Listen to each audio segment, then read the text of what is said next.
አስከሬን ቤተክርስቲያን ደረሰ ከማለት ውጭ እዛ ደግሞ አፈር ከገባን በኋላ ከተቀበረ 3 ቀን ሆነው ሰልስት ከመባል ውጭ 40 ሆነው ከመባል ውጭ ዓመት ሆነው ከመባል ውጭ ሌላ ምን አለ? ጾም ያልታየ ሲጸልይ ያልታየ ሲሰግድ ያልታየ አንዳንድ ጊዜ አይታችሁ ከሆነ የመስቀል የጥምቀት ብቻ የሚገኙ ክርስቲያኖች አሉ። በዓመት 2 ቀን ብቻ የሚገኙ ከዛም ደግሞ የሆሳዕና ዛሬ ፍታቱ የሁሉም ነው አሉ። እስቲ ሄጄ ተፈትቼ ልምጣ ብሎ እሱንም ደግሞ በአጥር ላይ ከውጭ ላይ እንዲህ ብቅ ብሎ አይቶ ተፈቶ ሄድ። አጥባት አለው እናት የለው በነፍር ውሃ አላጠፋትም። ለኖህ ነው ይሄ ቃል ኪዳን የሰጠው እግዚአብሔር። ምድሪቱን በአደጋ አላጠፋትም ብሎ በቃል ኪዳን ነው የሰጠ እግዚአብሔር አምላክ። ስለዚህ ሊፈርድ አልመጣም ነው። እንዳውም አይታችሁ ከሆነ መጽሐፍ ቅዱስን ስታነቡ ዛሬ ሰንበት ቅዳሜዋ በዚህ ኢየሱስ ክርስቶስ ወደዚህ ዓለም በመጣበት ዘመን በዚህች ቀን ነው በብዛት ህመምተኞች ይፈወሱ የነበሩት። መቼ ነው የሚፈወሱ የነበሩት? ቅዳሜ ቀን።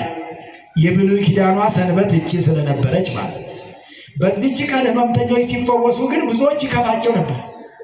ሕግ ጠባቂዎች ነን የሚሉ ጸሐፍትና ፈሪሳውያን ቤተ አይሁድ የሚባሉ 8 ቤተ አይሁድ አሉ። ስንት ናቸው?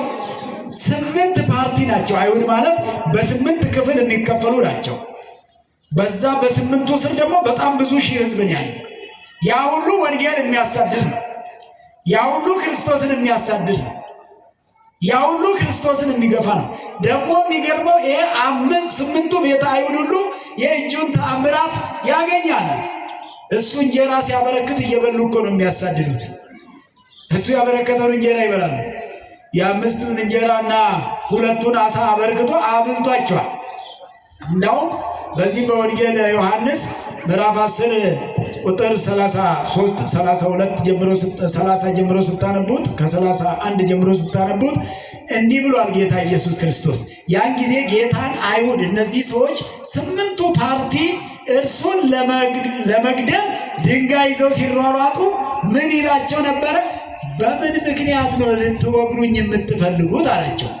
በይነምን ትወግሩኒ፣ ስለምን በምን ምክንያት ነው ልትገሉኝ፣ ልትወግሩኝ፣ ልትፈነክቱኝ የምትሯሯጡት ሲላቸው ምን ቢመልሱ ጥሩ ነው?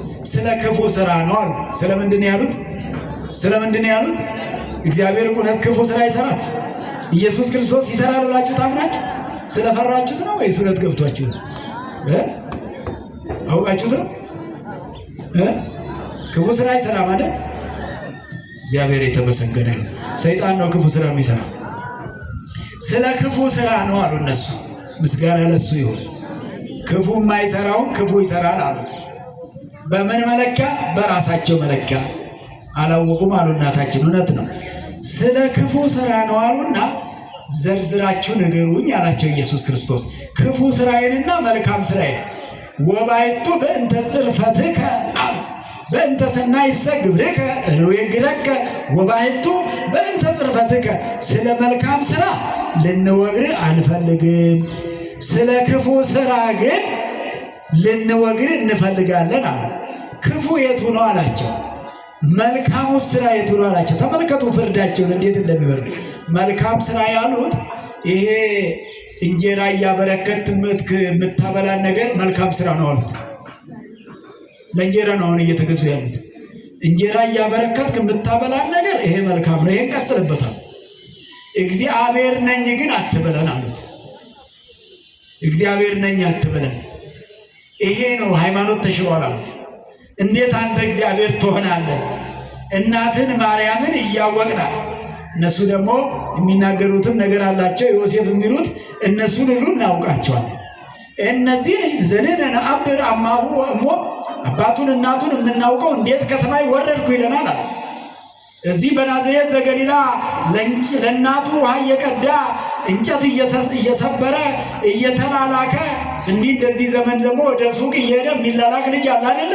ኢየሱስ ክርስቶስ እኮ በናዝሬት ዘገሊላ ሲያድግ እንዲሁ በነፃ ሲላላክ ነበር። እንደ ዛሬ ልጆች የዛሬ ልጅ አሁን ሱቅ ሄደ ዕቃ ገዝተና ቢሉት 10 ብር ብትሰጡት በ9 ቢገዛ አንዷን ያዝ ያረጋታል ሲመለስ ማለት ነው። ኢየሱስ ክርስቶስ ይሄን ሳይል ነው ሲላላክ የነበረው። እንጨት ሲሰብር የነበሩ ጨዋ ልጆች ደግሞ የሚገዙትን ገዝተው የሚያወጡትን አውጥተው የተረፈው ከተገዛው ዕቃ ጋር አምጥተው ይሰጡና ባለቤቱ ነው እቺን ደግሞ ከረሜላ ግዛባት ብሎ የሚሰጡ ብስኩት ግዛባት ብሎ የሚሰጡ። ኢየሱስ ክርስቶስ እንደዛ ሲላላክ ስላደገ ምን አሉት? እዚህ ስትላላክ የምናውቅህ ደግሞ ከሰማይ ወረድኩ ትለናለህ? ከሰማይ የሚወርድ እንዲህ አይደለም አሉ። ከሰማይ የሚወርድ በበረት አይወለድም አለው። እነሱ በቤተ መንግስት እንዲወለድ እኮ ነው የሚፈልጉት። በቤተ መንግስት ይወለዳል ብሎ ይጠባበቃል። አሁንም ሲጠባበቁ ነው ያሉት እነዚህ ሰዎች እስከ ዛሬ ቀን ድረስ። አሁንም ገና ይወለዳል እያሉ ነው። እሱ ዳግም ሊመጣ ነው። እንደ ፍርዳቸው እንደየፍርዱ ሊሰጥ ሊመጣ ነው። እንደውም የጾም እኩሌታ እንግዲህ ለእያንዳንዱ እንደየስራው የሚፈርድበት ነገ የምትማሩት ሁለተኛ ሊመጣ ደርሷል፣ አንዴም አልመጣም እያሉ እየተጠባበቁ ነው። እግዚአብሔር ከዚህ ይሰውረን ወገኖቼ። ከዚህ ነፃ በመሆን ልደቱን ማመን፣ መጠመቁን ማመን፣ መነሳቱን መሰቀሉን ማመን፣ መቀበሩን ማመን፣ መነሳቱን ማመን፣ ማረጉን ማመን፣ ዳግም መምጣቱን ማመን ክርስትና ይሄ ነው። በክርስትና ያኖረን እግዚአብሔር የተመሰገነ ይሁን። ይሄን ሳናውቅ ብንኖር ኖሮ ጉዳታችን ምን ያክል ነበረ? ምን ያክል ነበረ የምንበደለው? ከመንግሥተ ሰማያት በር ላይ ተመለሱ የምንባል ነበር እኮ የምንሆነው። ከዚህ በኋላ በራሱ ፈቃድ በአባቱ በመንፈስ ቅዱስ ፈቃድ ወደዚህ ዓለም የመጣው በዓለም ሊፈርድ አይደለም አለ ዮሐንስ ሲጽፍ። በዓለም ሊፈርድ አይደለም። ሊፈርድብን ነው የመጣው። ሊፈርድብን አይደለም፣ ሊፈርድልን ነው በመጀመሪያው የመጣው። ምክንያቱም ሰይጣን ሞትን ፈርዶብን ዕፀ በለስ ፍሬዋን በመብላታችን ሞት ተፈርዶብን በመከራ የነበርን ስለነበር ሊፈርድልን ሥጋውን ቆርሶ ደሙን አፍሶ ሊሰጠን ነው የመጣው። ወደዚህ አለመጣው ኢየሱስ ክርስቶስ። ዛሬ በቤተ መቅደሱ የምታዩት የሚቀደሰው፣ የሚወደሰው፣ የሚፈተተው ኑ ብሎ የተባላችሁት፣ ኑ ጠጡ የተባላችሁት በነፃ ያለ ገንዘብ። ሥጋው ደግሞ በገንዘብ ነው፣ በነፃ እኮ ነው። በገንዘብማ ቢሆን ስንት ብር ሊገዛው ይችላል? ይሄን በስንት በዶላር በፓውንድ ምን ይገዛዋል? ሥጋ ወዱን የሚገዛ ነገር አለ? ባይሆን እኛ የነፃ ነገር ስለሆነብን ቸል አንል ይሆናል። መቼም እኛ ሲወደድ ነው የምንወደው የምንፈልገው። የተወደደ ነገር ዋጋው ውድ ነው የተባለ። እኛ አሁን ስለ ዋጋ መናር መንደድ እናውራለን። በዓለም ስለሚመገባው ኢኮኖሚው ንሯል፣ አሻቅቧል፣ ሰማይ ደርሷል፣ አልተቻለም፣ መኖር አልተቻለም እንላለን። እሱ እውነት ነው። እሺ ይሁን። በነፃ ስለሚበላውስ፣ ስላልናረውስ፣ ስላልተወደደውስ፣ ዋጋ አልባ ዝም ብሎ በነፃ የምንበላውንስ፣ ያለ ዋጋ የምንጠጣውንስ ስለሱ መቼ ነው የምናወራው? አሁን እያወራን ያለነው እኛ ስለዚህ ስለሚጨምረው ብቻ ነው። መጨመር አይደለም ከና አካቴው ገንዘብ የማይወጣበት ያለ ገንዘብ የምንበላው ንስሐ መግባት ብቻ የሚጠበቅብን። ንስሐ ለመግባት ደግሞ ሰው መሆን ብቻ የሚበቃል። ምን መሆን ይበቃናል? ሰው መሆን ብቻ ይበቃል። ንስሐ ለመግባት ሌላ ምንም አያስፈልግም። ሰው ከሆኑ ንስሐ ለመግባት ሌላ የሚከለክል ነገር የለም። ንስሐ ምስጢረ ንስሐ የተሰራው ለሰዎች ልጆች ነውና፣ መጸጸት የተሰራው ለሰው ነውና የምንጸጸት እኛ ነን። አራዊቱን አይመለከት፣ እንስሳቱን አይመለከት፣ አይዋፉን አይመለከት፣ ቅዱሳን መላእክትንም አይመለከትም። ስለዚህ ሰው ለመሆናችን እግዚአብሔር ነው ያደረገው። ሰው መሆን ደግሞ ለንስሐ ያበቃናል። ንስሐ መግባት ደግሞ ለሥጋው ደግሞ ያበቃናል ማለት ነው። ያለ ዋጋ የምንቀበለውን የሰጠን እግዚአብሔር የተመሰገነ ይሁን። ወደዚህ ዓለም የመጣው በዓለም ሊፈርድ አልነበረም ማለት ቁረቡ ሊለን ነው የመጣው። ሊያቆርበን ነው የመጣው። ሥጋዬን ብሉ ደሜን ጠጡ ሊለን ነው በአጭር ቁመት በጠባብ ደረት ተወስኖ የመጣው እንጂ ሊፈርድብን አልነበረም። በዓለም ሊፈርድበት አልመጣም። እንደውም እንደነገርኳችሁ ሕመምተኞች በብዛት ወደ ኢየሱስ ክርስቶስ ይጎርፉ ነበር። ያለ ብዙ በሽተኞች ይወስዱለታል፣ ከእግሩ ስር ይጥሉለታል። እግር ለሌላቸው እግር ይሰጣቸዋል። እጅ ለሌላቸው እጅ ይሰጣቸው ነበር። ጆሮ ለሌላቸው ጆሮ ይሰጣቸው ነበር። ዓይን ላልነበራቸው ዓይን ይሰጣቸው ነበር። ለእኛም የውስጥ ዓይን ይስጠን እግዚአብሔር። ሀበነ እግዚኦ አዕይንተ አእምሮ ወትረክ ያከ ይርአያ ወአይዛኒነሂ ቃለ ዘባይቲትከ ይስማዓ። የውስጥ አይን ስጠን አለ በቅዳሴ ጊዜ። የውስጥ አይን ያስፈልገናል። እኛ አሁን የውጭ አይን አልታወረም። የውጭ አይን እንዲሰጠን አንፈልግም አለን። ሲፈጥረን ሙሉ ሰው አድርጎ ፈጥሮ እግርም አለን እየተራመድንበት ነው። እጅም አለን እየጨበጥንበት እየዳሰስንበት ነው። ጆሮም አለን እየሰማ። ስለዚህ አሁን ምንድነው የሚያስፈልገን? የውስጥ አይን። እንዲህ በሉ ምእመናን፣ አቤቱ ጌታ ሆይ በሉ፣ የውስጥ አይኖችን ስጠን፣ የውስጥ ጆሮዎችንም ስጠን። የውስጥ አይኖቻችን አንተን ያዩ ዘንድ፣ የውስጥ ጆሮቻችን ያንተን ቃል ብቻ ይሰሙ ዘንድ። እግዚአብሔር የተመሰገነ ይሁን። እንዲህ ነው የሚያስፈልገን። የውስጥ አይን አሁን ያስፈልገናል። እኛ ስለ ጤማዎስ እናወራ በባለፈው ጊዜ ሲወራ እነዚህ ኢየሱስ ክርስቶስ አይን የሰጣቸው ሰዎች ልሙጥ የነበሩ፣ እንደውም እሱስ የውስጥ አይኑ ያያል፣ የኛውን አላይ ያለ። የኛ ደግሞ አሁን በዚህ ዘመን ያለ የውስጥ አይናችን አላይ ብሏል። ይሄኛው እየተንበጎበገ ነው። መነጽርም አለው አብዝቶ፣ የርቀት ተብሎ፣ የቅርብ ተብሎ፣ የንባብ ተብሎ ብዙ አይነት መነጽሮች አሉ። በአይንም ላይ ተጨምሮልን። ይሄ የውጭው አልተቸገረም። አሁን የተቸገርነው የውስጥ አይን ነውና የውስጥ አይኖችን ይስጠን። እነዚያ ሰዎች 8ቱ ቤተ አይሁድ የወንጌል ጠላቶች የነበሩ ኃጥአን መጸብሃን ይባላሉ። ጸሐፍት ፈሪሳውያን ይባላሉ። እንደዚሁም ረበናት ይባላሉ። ሊቃነ ካህናት ይባሉ፣ መላእክተ ሕዝብ ይባላሉ፣ መገብተ ምኵራብ ይባላሉ። በዚህ በመቅድመ ወንጌል ላይ በብስራቱ ላይ የሚነገሩ ናቸው። ስለዚህ እነዚህ ሁሉ የወንጌል ጠላቶች ነበሩ። ኢየሱስ ክርስቶስ ሲያደርግ የነበረውን ግን ቅዱስ ዮሐንስ አብሮ ስለነበረ ዮሐንስ ምዕራፍ 3 ቁጥር 17 ላይ አሁን የተነሳንበት ላይ ሊፈርድብን አልመጣም፣ እንደውም ሊፈርድልን ነው። እንደውም ዓለምን ሊያድን ነው። ከመ ያሕዮ ለዓለም፣ ዓለሙን ሊያድን ነው የጾመው እኮ ኢየሱስ ክርስቶስ። ሊፈርድ ቢሆን አይጾምም ነበር። ፍርዱ የዕለተ ምጽአት ጊዜ ነው። ከዚህ በኋላ አሁን ንስሐ መግባት ተስኖን ሥጋ ወደሙ ሳንቀበል የኖርን እንደሆነ ግን ከዚህ በኋላ ያለው ፍርድ ነው የሚጠብቀን ማለት። ከሱ ይሰውረን እግዚአብሔር።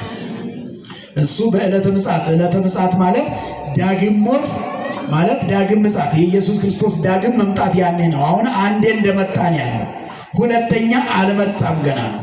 መቼ እንደሚመጣም አይታወቅም የሁለተኛው አመጣጡ። ከሁለተኛው አመጣጡ በፊት ግን ከሚመጣው መቅሰፍት ራስን መጠበቅ ያስፈልጋል። ከፍርድ ከቅጣት ራስን መጠበቅ ያስፈልጋል። ስለዚህ ከዚሁ ጋር አያይዞ ቅዱስ ዮሐንስ ሲጽፍ ጌታ ኢየሱስ ክርስቶስ ያስተማረውን ወንጌል ምን አለ? እስመ ብርሃን መጽአ ውስተ ዓለም፣ ብርሃን ወደ ዓለም መጥቷል አለ። ብርሃን ወዴት መጥቷል? ወደ ዓለም። ብርሃን ማን ነው? ኢየሱስ ክርስቶስ። ኢየሱስ ክርስቶስ ብርሃን ሆኖ ወደዛ ዓለም መጣ። ብርሃን ኢየሱስ ወደዚህ ዓለም መጣና ምን አደረገ? ሰው ሁሉ አለ ክፉ የሚሰራ ሰው ወደ ብርሃን አይመጣም አለ። ወዴት አይመጣም? ወዴት አይመጣም? ክፉ የሚሰራ ሰው ወደ ብርሃን አይመጣም አለ። ብርሃን አይፈልግም አለ። ብዙ ነውር ነገሮች የሚሰሩት በር ተዘግቶ ጨለማን ተገን አድርጎ ከሰው ተሰውሮ ነው የሚሰራውና ክፉ የሚሰራ ሰው ወደ ብርሃን አይመጣም አለ። ይደበቃል። ወደ ብርሃን መምጣት አይችልም። ያሳፍረዋል ስራው ስለሚያሳፍረው ወደ ብርሃን አይመጣም ማለት። መልካም የሚሰራ ግን ወደ ብርሃን ይመጣል። ስራው ይገለጥ ዘንድ። ምኑ ይገለጥ ዘንድ? በእግዚአብሔር ፊት የሚገለጠውን ስራ እግዚአብሔር ይስጠን። በእግዚአብሔር ፊት የምንገለጥበት ስራ ከሚባሉት ውስጥ አንደኛው ጾም ነው። አንደኛው ምንድነው? ጾም ነው። ጾም በእግዚአብሔር ፊት የምትገለጡበት ነው። በእግዚአብሔር ፊት የምትታዩበት ነው። ይልቁኑ ይሄ ከሰባቱ አጽዋማት፣ በሰባቱ አጽዋማት ጊዜ ተደብቆ መጾም አይቻልም። በግልጽ ነው የሚጾመው። ለምን? የአዋጅ ጾም ስለሆነ። ንስሐ የገባችሁበት የግል በደላችሁ ባለ ጊዜ የምትጾሙት ግን እናንተና ያ ንስሐ የገባው ሰውና መምህረ ንስሐው ብቻ ነው የሚያውቀው። ከዛ እግዚአብሔር ነው። ለሌላው ሰው እንዲታወቅ አይፈለግም። ከንቱ ውዳሴ እንዳይሆንበት ንስሐ ገብቷል ተብሎ ምድር ላይ እንዳይነገርለት ዋጋው በምድር እንዳይቀርበት ይሄ ግን በሰው ፊት የሚገለጡበት ጾም ነው። በግልጽ የሚጾሙት ጾም ሳይደበቁ ሳይሸሸጉ። ስለዚህ ምግባር ከተባለው በእግዚአብሔር ፊት በሰው ፊት የሚገልጠው አንዱ ጾም ነው። ምጽዋታችሁንም ስትመጸውቱ ስትሰጡ በሰው ፊት የምትገለጡበት ነው። ምክንያቱም የማይሰወር የቤተ ክርስቲያን ስራ ከሆነ ለምሳሌ አሁን ቤተ ክርስቲያን እየታደሰ ነው። እዚህ ቤተ ክርስቲያን ቤተ መቅደሱን ለማደስ ገንዘብ መስጠት መደበቅ አያስፈልግም። በግልጽ የታወጀ ስለሆነ በግልጽ የታወቀ ስለሆነ የሁሉም ሰው ርብርቦሽ የሚያስፈልግ ስለሆነ ሁሉም ሰው ተባብሮ ጽላቱን ወደ ነበረበት መልሶ በቤቱ አገልግሎት ማግኘት ስለሚገባ ስብሐተ እግዚአብሔር ማስድረስ ማስቀደስ ስጋውን ደሙን መቀበል ስለሚገባ ስለዚህ የምትገለጡበት ምጽዋት ነው። ጸሎትም ቤተ እግዚአብሔር መጥታችሁ የምታስቀድሱት ቅዳሴ ጸሎት ነውና ጸሎተ ቅዳሴ ነው የሚባለውና ይሄም የምትገለጡበት እንጂ የምትሰውሩበት አይደለም። ተሰጥኦ ለመቀበል ይሰማብኛል ተብሎ አይደበቅም ማለት በአዋጅ ነው ዲያቆኑ ተንሥኡ ለጸሎት ያለው። እናንተ ደግሞ እግዚኦ ተሳለነ እንድትሉ ካህኑ ቅድም ሲቀድሱ እንደነበረ ሰላም ለኩልክሙ ሰላም ለሁላችሁ ይሁን ሲሉ እንደ ቃልህ ይደረግልን እንድትሉ ምስለ መንፈስከ ሳይሆን ከመንፈስህ ጋር ሳይሆን የሚተረጎመው እንደ ቃልህ ይደረግልን ነው። ምስለ መንፈስህ ከሚሆነው ለኢየሱስ ክርስቶስ ነው። ኢየሱስ ክርስቶስ ሰላም ለኩልክሙ ስላለ በኢየሱስ ክርስቶስ ጊዜ ምስለ መንፈስከ ይባላል ከባህሪ ሕይወቱ ጋር አለማለት። አሁን የሚቀድሱት ካህን ግን ሰው ናቸው፣ የከበሩ ሰው ናቸው እንጂ እግዚአብሔር ወልድ ማለት አይደለም። ስለዚህ በዚህ ጊዜ ትርጓሜያችን እንደ ቃልህ ይደረግልን ተብሎ ነው ተሰጥቶ መቀበል የሚቻለው። ሰላም ለሁላችሁ ይሁን እያለ ያለው እግዚአብሔር ሳይሆን ካህኑ ነው። ስለዚህ አባታችን ካህኑ ሆይ እርሶ እንዳሉን እንደ ቃሎት ይሁንልን እንደማለት ነውና ምስለ መንፈስከ እንደ ቃል ይደረግልን የምትሉበት በግልጽ ነው እንጂ ስውር አይደለም ማለት ነው። መልካም ነገሮች ናቸው እነዚህ በእግዚአብሔር ፊትም በሰው ፊትም የምትገለጡባቸው። ክፉ ስራ ማለት ግን መዋሸት በሰው ፊትም ለመገለጥ ያዳግታል፣ በእግዚአብሔር ፊትም ለመገለጥ ያዳግታል። ዛሬ ዓለም በሙሉ ፈራጅ የሆነው እኮ ሁሉም የራሱን እውነት ብቻ ስለሚያውቅ ነው። ሌላ ሰው ጋር ያለውን እውነት ላያውቀው ይችላል። እኔ በእያንዳንዳችሁ ልብ ያለውን እውነት ላላውቅ እችላለሁ። በእኔ ልብ ያለውን እውነት እናንተ ላታውቁ ትችላላችሁ። ማንም ሰው በአንድም ሰው ልብ ውስጥ ገብቶ ማወቅ አይቻልም ከሚናገረው ነገር ተነስቶ ካልሆነ በስተቀር። የሚናገረው ደግሞ ከምን አንጻር እንደሚናገር እሱ ያውቀው እንጂ ማን ያውቀዋል? ዛሬ የግምት ዘመን ነው ወገኖች። በግምት የሚፈረድበት፣ በግምት ብዙ የሚባልበት፣ በግምት ብዙ የሚተችበት። አዎ ክፉ የሰራ ሰው ወደ ብርሃን አይመጣም ከመይስ ከሰጥቶ ምግባሩ እንዳይገለጥበት ይላልና በእግዚአብሔር ፊት የምንገለጥበትን ምግባር እግዚአብሔር ይስጠን። ምግባር ማለት ሃይማኖት ያለ ምግባር ቅዱስ ያዕቆብ እንደተናገረው ሃይማኖት እንተ አግብባቲ ምግባረ ሰናይ ምውት ይእቲ። ምግባር የሌላት ሃይማኖት የሞተች ናት ነው። ምግባር የሌላት ምን የሌላት? ጾም የሌላት ሃይማኖት የሞተ ሃይማኖት ነው ይላል። ጾም ምግባር የተባለው አንዱ ሃይማኖት ነው። ምግባር ጾም ነው ብያቸዋለሁና አንድ ሰው ሃይማኖት አለኝ እያለ የማይጾም ከሆነ የሃይማኖቱም ነገር ያጠራጥራል ማለት ነው። በምን ይገለጣል ሃይማኖቱ? በጾም ነው የሚገለጠው። የማይጾም ከሆነ ሃይማኖቱ የሞተ ነው አለ ያዕቆብ ሐዋርያው ነው ይሄን የተናገረው። ምውት ይእቲ ከመ ሥጋ ዘአልቦ መንፈስ ውእቱ። አዎ ይሄ ነፍስ የሌለው ሥጋ ሰው ነፍስ ከተለየችው አስከሬን እንደሚባለው ወገናችን አብሮን የኖረ አብሮን የነበረ ነፍስ ስትለየው ምንድን ነው የሚሆነው? አስከሬን አይደል የሚባለው? አስከሬን ነው የሚባለው። እገሌ ከቤታቸው ወጥቶ አይባልም መቼም። አስከሬን ወጣ ነው እየተባለ የሚነገረው። ታውቃይ ነው የኛ ህይወት እኮ ነው። ትንሽ ሲቆይ አስከሬን ወጣ የምንባል ሰዎች ነን። ሌላ ምን አለን ከዚህ ውጭ?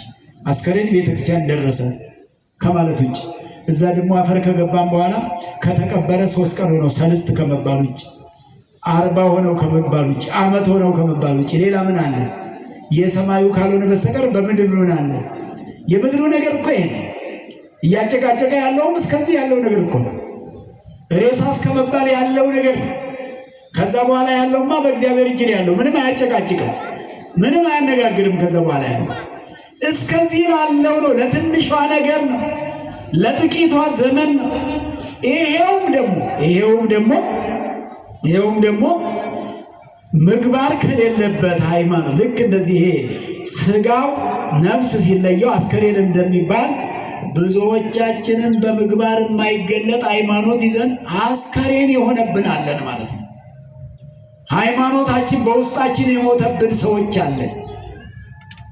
ጥሩ ሃይማኖት መያዝ ተስኖን እንግዲህ ሃይማኖተኛ ማለት ኦርቶዶክስ ማለት ነጠላ ለብሶ ቤተክርስቲያን መምጣት ብቻውን በቂ አይደለም። ይሄ መልካም ነው፣ ይሄ ብቻ ይበቃል። በዚህ ብቻ ይበቃል ማለት አይቻልም። ምግባር ያስፈልጋል። እንግዲህ ወይንም ደግሞ የኦርቶዶክስ እምነት አባል ሆኖ የሰበካ ጉባኤ ክፍያ መክፈል ብቻውን ለዚህ ለሃይማኖተኝነት ብቻውን አያበቃም። የኦርቶዶክስ አባል ነኝ ብለን የአባልነት መታወቂያ ስላለን ብቻ ኦርቶዶክስ መሆን አይቻልም። ይሄኛው ከሰዎች ጋር የምንስማማበት ነው። መንፈሳዊ አገልግሎት ከቤተ እግዚአብሔር ለማግኘት የሚረዳን ነው። ይሄ መታወቂያው ለዛ ነው የሚረዳን። መንፈሳዊ አገልግሎት ለማግኘት ከቤተ እግዚአብሔር ማን እንደሆን አባቶች እንዲመክሩን፣ እንዲያስተምሩን፣ ስጋ ወደሙን እንዲያቀብሉን፣ አባት እንዲሆኑን፣ ቤታችሁን እንዲረጩላችሁ የሚያስፈልገው ነው። ይሄ ለዚህ ነው መንፈሳዊ አገልግሎት ለማግኘት ነው። ሃይማኖቱ ግን በውስጥ ያለው በምግባር ነው የሚገለጠው። ሲጾም ያልታየ፣ ሲጸልይ ያልታየ፣ ሲሰግድ ያልታየ። አንዳንድ ጊዜ አይታችሁ ከሆነ የመስቀል የጥምቀት ብቻ የሚገኙ ክርስቲያኖች አሉ። በዓመት 2 ቀን ብቻ የሚገኙ። ከዛም ደግሞ የሆሳዕና ዛሬ ፍታቱ የሁሉም ነው አሉ። እስቲ ሄጄ ተፈትቼ ልምጣ ብሎ እሱም ደግሞ በአጥር ላይ ከውጭ ላይ እንዲህ ብቅ ብሎ አይቶ ተፈቶ የሚሄድ በአጥር ላይ ተፈቶ የሚሄድ ውስጥ ሳይገባ። ይሄ በምግባር ያልተገለጠ ሃይማኖት ማለት ነው። በምግባር ያልተገለጠ። ስለዚህ ሃይማኖታችንን በምግባር ካልገለጥን ሃይማኖቱ ምን ሆነ ማለት ነው? አስከሬን ሆነብን ማለት ነው።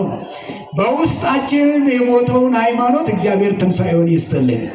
ትንሣኤ እኮ ውስጣችን እኮ ቅድም እንዳልኳቸው ሁሉ በውስጣችን ያለ እምነት የሞተ ከመሆኑ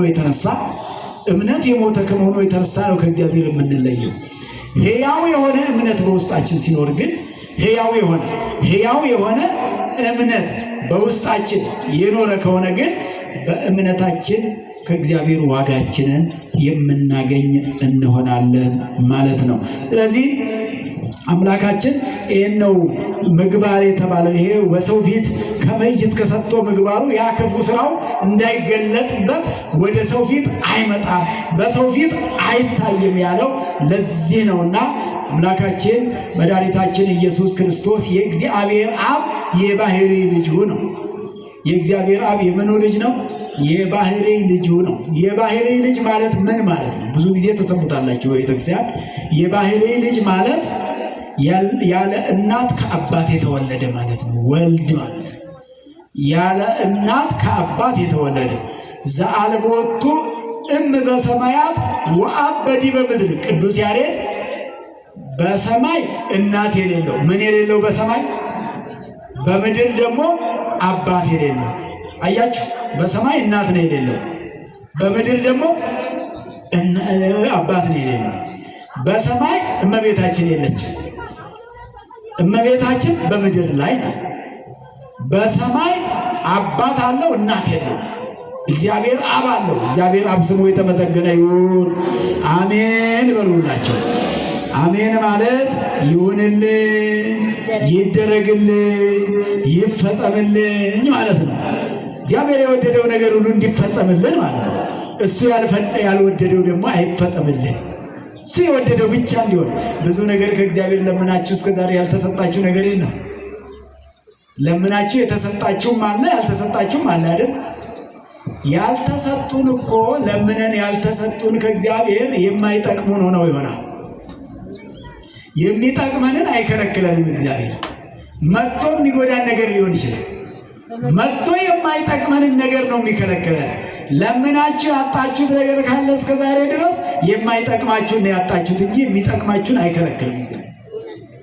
የሚጠቅማችሁን አይከለክልም። ምን ከልክሎ ነው ያውቃል እግዚአብሔር።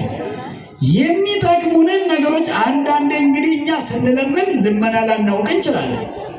የምትለምኑትን አታውቁም ሁሉ ተብለን እናውቃለን አይደል? በመጽሐፍ ቅዱስ የምትለምኑትን አታውቁም የተባሉ ሴቶች ነበሩ።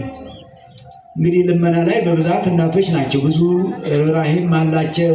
ይለምናሉ፣ ያለቅሳሉ፣ እግዚአብሔርን ያዝነምናሉ፣ እግዚአብሔርም ይራራላቸዋል። እግዚአብሔር አብ አባቱ ነው። በምድር ላይ ግን እናቱ ድንግል ማርያም ናት ነው። ስለዚህ ከእግዚአብሔር አብ ባህሪ ዘእምባህሪ አካል ዘእምአካል የተወለደ ማለት የባህሪ ልጁ ማለት ከአባቱ ሳያንስ የተወለደ ልጅ ማለት ነው። ምን ማለት ነው? ከአባቱ ሳያንስ።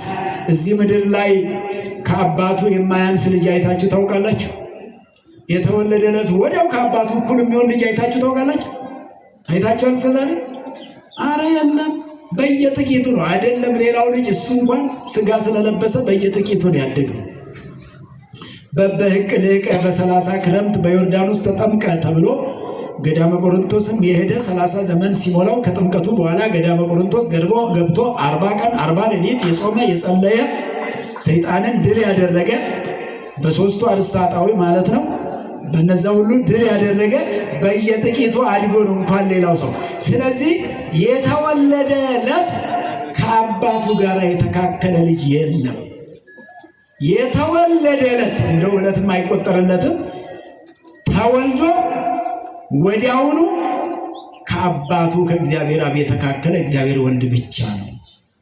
ባለ ወልድ ብለን በ28 የምናከብረው ቀዳማዊ ልደቱ በዳህራዊ ልደቱ የተገለጠ ልደት ቀዳማዊ ታውቀ በዳህራዊ ልደት ቅዱስ ቀሌምንጦስ ያለ ቀዳማዊ ልደቱን አናውቅም ነበር እንዴት እንደሆነ ከጊዜ በፊትም ስለተወለደ ዘመናትም ስላልተቆጠሩ ፍጥረታትም ስላልነበሩ ቁጥርም ስላልነበረ የሰው ዓይንም ስላልነበረ መላእክትም ስላልነበሩ ማንም ስላልነበረ ያኔ ሲወለድ ማን ነበረ? የነበራለ የለም። ወልድ ከአብ ሲወለድ እግዚአብሔር አብ እግዚአብሔር ወልድን ሲወልድ የነበረ ማንም ፍጥረት አልነበረ። ስለዚህ ያን ጊዜ የተወለደለት ከአባቱ አያንስም ነበረ። ስለዚህ የባህሪ ልጁ ይባላል። ከአባቱ አያንስም ነበር። ከአባቱ ሳያንስ የተወለደ ልጅ እሱ ብቻ ነው። ሰለስቱ ምዕት ሲናገሩ ይወለዶ እግዚአብሔር አብ ለወልዱ ለመልአ ግብሩ፣ ስራውን ይረዳው ዘንድ አልወለደውም። ወይ ወለዶ ከመ ይትለአኮ፣ ይላላከው ዘንድ አልወለደውም። በዚህ ምድር ላይ አባቶች እንግዲህ አላችሁ፣ እናቶች አላችሁ። ልጆች ለምን ወለዳችሁ? ለምንድን ነው የተወለዱት? ፈቃዱ እግዚአብሔር ነው። ግን እናንተ ምን አስባችሁ ነው የተወለዱት? ልጆች እንዲያድጉ፣ እንዲላላኩላችሁ፣ እንዲጦሯችሁ አይደለ? ተምረው ስራ ይዘው እንዲረዷችሁ ነው አይደል? መቼም በልጁ መረዳት የሚጠላ ሰው የለም። በልጁ አድጎ ለቁም ነገር መብቃት የማይደሰት ሰው አለ? ማንም ሰው የለም።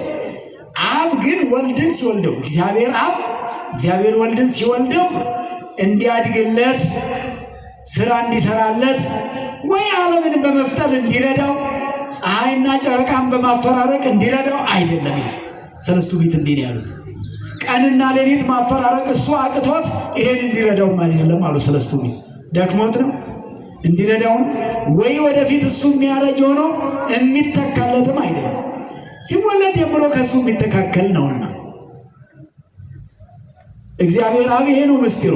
እግዚአብሔር አብ እግዚአብሔር ወልድን የወለደው ለዚህ ሁሉ አይደለም። ነገር ግን የአብ መውለድ የወልድ መወለድ የአብም የወልድም ፈቃድ ነው። የማን ፈቃድ ነው? የአብም የወልድም ፈቃድ ነው። ነገር ግን ዛሬ ልጆች ከአባቶቻቸው ሲወለዱ ልጆቹ የሚፈቅዱት ነገር አለ? መፍቀድ ይችላሉ? የሚያውቁት ነገር አለ? ምን ያውቃሉ? እኛም እያንዳንዳችን ከአባቶቻችን ከእናቶቻችን ስንወለድ ምን የምናውቀው ነገር ነበር? ምን ነበር? የምታውቁት ነገር ነበር? አናውቅም።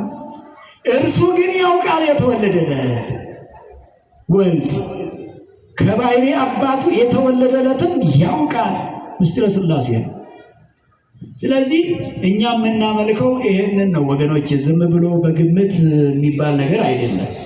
ዝም ብሎ ከመንገድ ዳር የተገኘ ሃይማኖት አይደለም። የረቀቀ የጠለቀ በመንፈሳዊነት ሊያዩት የሚችሉ በስጋዊነት የማይታይ እንዲሁ ዝም ብሎ ተሰብስቦ ሃይማኖት ነው ተብሎ የተገኘ ሃይማኖት አይደለም።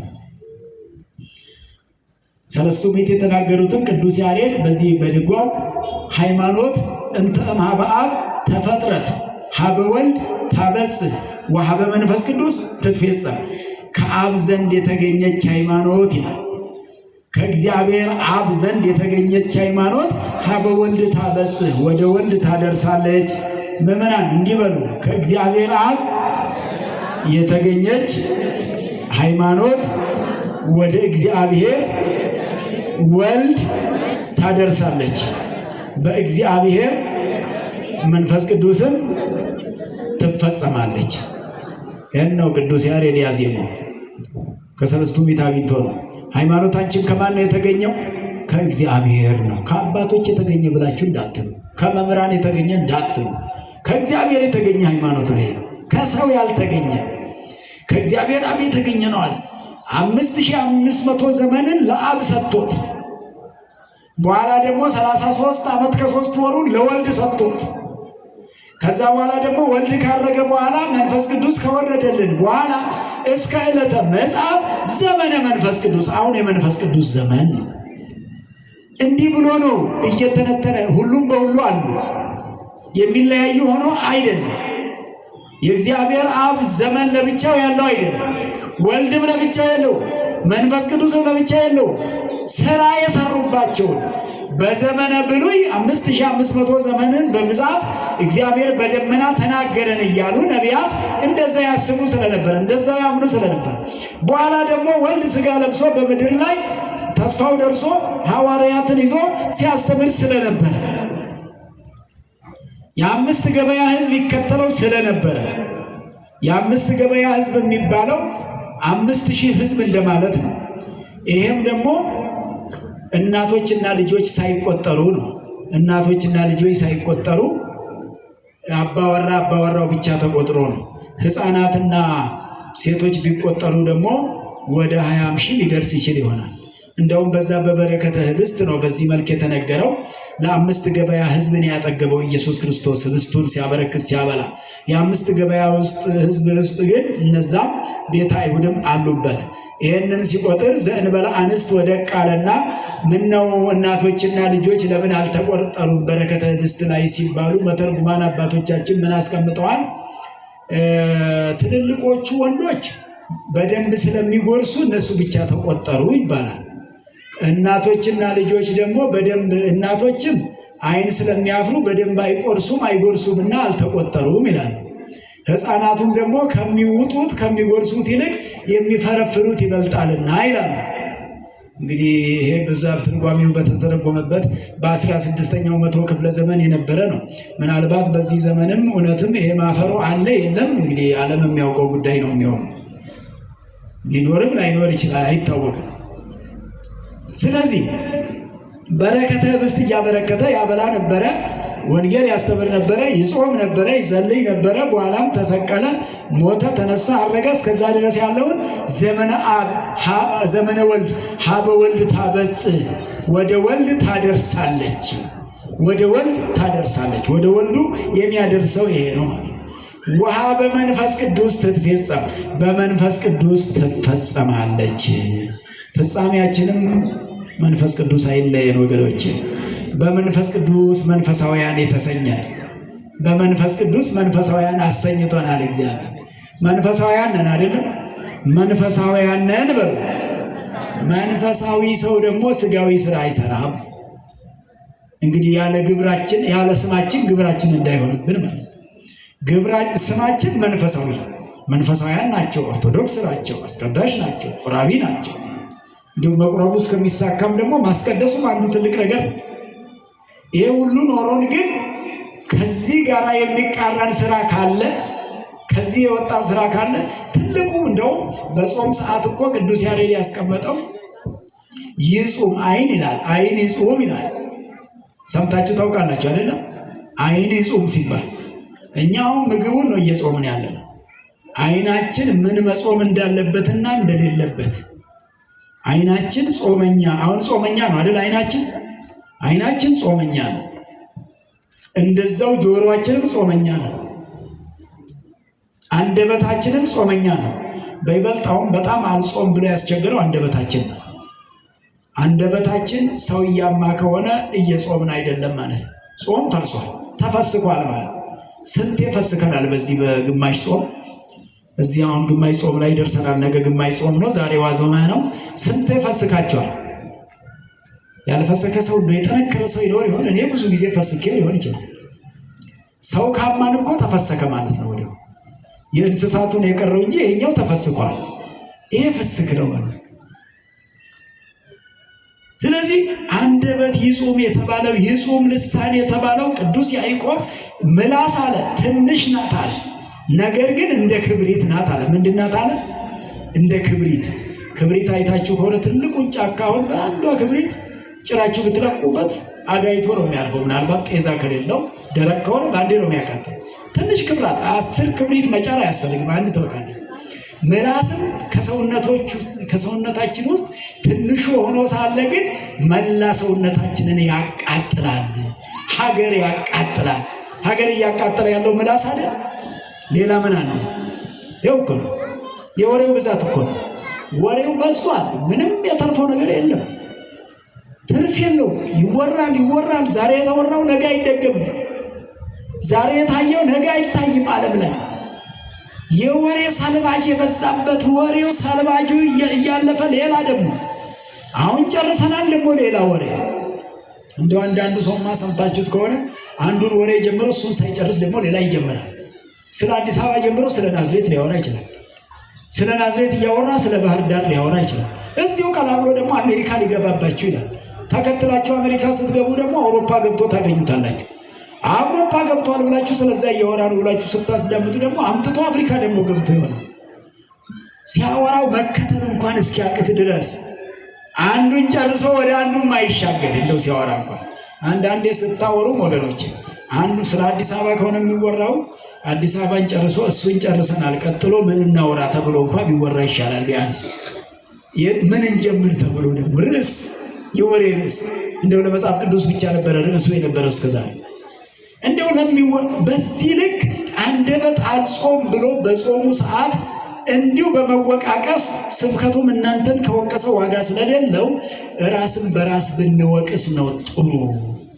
እግዚአብሔር እንዲህ ይላል በትንቢተ ኢሳይያስ ምዕራፍ 1 ቁጥር 18 ላይ ወይቤ እግዚአብሔር ኑ እንዋቀስ ኑ እንዋቀስ ይላል እግዚአብሔር አለ ኢሳይያስ። ምን እንበልላል? እንዋቀስ፣ እንካሰስ፣ እንነጋገር። እንዲህ እኮ ነው የሚጠራው እግዚአብሔር። እስቲ አሁን መጥቶ እንዋቀስ ቢለን አሁን ምን እንመልሳለን? መልስ ይኖረን ይሆን? ወቀሳ ቢጀመር እኛው ነን የምንወቀሰው። እሱን የምንወቅሰው ምን አለን? ምን እናመካኛለን ለሱ? አሁን ቀኑን ሌሊቱን አሁን ጊዜው ዘመኑም ከፍቷል ይባላል። ዛሬ ከፍቷል። እውነት ዘመኑ ከፍቷል። ዘመን ምን ሆነ? 24 ሰዓት እኮ ነው አንድ ቀን የሚባለው። አሁንም ድሮ ምንም አልሆነም። በአባቶቻችንም ዘመን አንድ ቀን የሚባለው ቀኑ 12 ሰዓት ሌሊቱ 12 ሰዓት ነው። አሁንም እንደዛው ነው። የተቀየረ ነገር አለ? እኛ ስለከፋን ዘመኑ ከፍቷል እንላለን። ዘመኑን ያከፋነው እኛ ነን። የኛ መክፋት ነው ዘመኑን ክፉ እያሰኘ ያለው እንጂ ዘመኑ ከፍቶ አይደለም። እንደውም እግዚአብሔርማ መቼ ነው እስቲ እንደው ሳያነጋ ሳያመሽ አሳልፎ ያውቃል? በሰዓቱ ቀኑንም በሰዓቱ ሌሊቱንም። እንደ ክፋታችን ቢሆን በእውነተኛ ዝናብ ሊዘንብልን የሚገባ ሰዎች ነበር። ቀኑ ሌሊቱ ሊነጋልን የሚገባ ሰዎች ነበር። ቀኑስ ሊመሽ አንድም ቀን እንደ ክፋታችን ብዛት እግዚአብሔር የ12ቱን ሰዓታት ሌሊት ወደ ቀን አላመጣው። አደራርቦ 7 ቀን ሌሊት አላደረገብንም። እግዚአብሔር በዝናብ ያበቅላል፣ በፀሐይ ያበስላል፣ ይመግባል፣ ያኖራል፣ ያሳድራል፣ ያውላል፣ ያኖራል፣ እንዳውም ይንከባከበናል። እንደኛ ክፋት ይሄ የሚሆነው ሁሉ ያንሰናል ወገኖቼ። ያውም እግዚአብሔር ቸር ሆኖ ነው። ለትምህርት የሚሆን ነገር ብቻ ነው አሁን ያለው፣ እንድንማርበት፣ እንድንመከርበት፣ እንድንስተካከልበት፣ እንድንድንበት ነው። ስለዚህ እግዚአብሔር አብ በዓለም ሊፈርድ አላከውም ልጁ ዓለምን ያድን ዘንድ ነው የትምህርታችን ርዕስ። ዓለምን እግዚአብሔር አብ እግዚአብሔር ወልድን ወደዚህ ዓለም የላከው ዓለሙን ያድነው ዘንድ እንጂ ሊፈርድበት አይደለም። ላይፈርድብን የመጣ እግዚአብሔር የተመሰገነ ይሁን። ልጁንም የላከው ሂድ አድናቸው ብሎ ነው። ሂድ ከወደቁበት አንሳቸው ብሎ ነው እግዚአብሔር አብ። ቅዱስ እግዚአብሔር አብ ወድቀን እንዳንቀር ተቀዳሚ ተከታይ የሌለው አንደኛ ልጁን ወደዚህ ዓለም ላከ። እንዳለው ወረደ፣ ተወለደ፣ ተሰቀል፣ ሙት አለው። በመጨረሻ ደግሞ ምን አለው? ተሰቀል አለ። ለማን? ስለኛ። ሂድ ተሰቀልላቸው ብሎ ነው የላከው። ሂድ ሙትላቸው አለ። ተሰቅለ ሙትላቸው ነው። ማን ነው ልጁን ለሞት የሚልከው? ለሰው ብሎ ሂድና ሙት ብሎ ልጁን የሚልክ ሰው አለ እንዴ? ብዙዎች ሰዎች እኮ ልጆች ወደ ጦር ሜዳ ሲልኩ የሰው ልጅ እንጂ ጦር ሜዳ የሚልኩት የራሳቸውን ልጆች አሜሪካ ነው የሚያስቀምጡት፣ አውሮፓ ነው የሚያስቀምጡት። ልጁን ሂድና ሙት ብሎ የሚልክ አለ እንዴ? ማነው ይሄን የሚያደርገው? ማንም አያደርገው። የሌለ ነው። ዓለማት አላደረጉትም። የዓለም ባለስልጣናት አላደረጉም። የዓለም ባለ ሀብቶች አላደረጉትም። የዓለም ፖለቲከኞች አላደረጉትም። የራሳቸውን ልጆች ደብቀው የሌላ የደሃ ሰው ልጅ ሂድ ሙት ብሎ ይልካሉ። እንደዛ አድርገው ያጫርሳሉ። ይህን ያደርጋሉ እንጂ ማን ነው የራሱን ልጅ ሂድና ሙት ለሰዎች ብሎ የሚልክ? እግዚአብሔር አብ ግን ቅዱስ እግዚአብሔር አብ ግን ልጁን ሂድና ሙት ብሎ ልኮልናል። ልጁም በመስቀል ላይ ተሰቅሎ ሞቶ ሞታችንን ድል አደረገልን። እግዚአብሔር የተመሰገነ ይሁን። አሜን ነው መባል ያለበት፣ አብይ ጾም ስለሆነ ማለት ነው። አሜን አሜን ስንል በእውነት ይደረግልን ይፈጸምልን ማለት ነው።